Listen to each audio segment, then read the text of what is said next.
మన world cup win అయినాం మావా. సాధించినావు. నువ్వేం చేస్తున్నావు రేడా? మళ్ళీ ఒకసారి హైలైట్ చూస్తున్నా. మేము కూడా చూస్తా ఉండు. చూద్దురులే గాని ఇంటర్వ్యూకి వెళ్ళుండా ఏమైందే? రిజెక్ట్ చేసేనారు. మాకు జీవితంలో సక్సెస్ అవుతామని నమ్మకమే చచ్చిపోయింది. నమ్మకమే చచ్చిపోయిందా?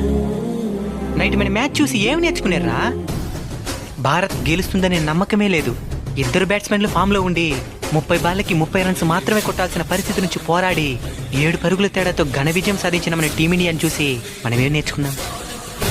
మన భారతీయుల చేతి అవమానించబడి చివరికి తన భార్య చేత కూడా తిరస్కరించబడిన ఒక వ్యక్తి దృఢంగా నిలబడి పోరాడి మన జాతీయ జెండాని ప్రపంచ దేశాల ముందు గర్వంగా ఎగరేసినాడు. ఆయన్ని చూసి మనం ఏం నేర్చుకున్నాం? కేవలం 11 మంది పోరాడి 140 కోట్ల భారతీయుల్ని గర్వపడేలా చేయగలిగితే మనం పోరాడి కనీసం మన కుటుంబాన్ని గర్వపడేలా చేయలేమా? చేయగలం. Congratulations team India. మీరాడిన ఆట మాకెన్నో జీవిత పాఠాలను నేర్పించింది. సెల్యూట్.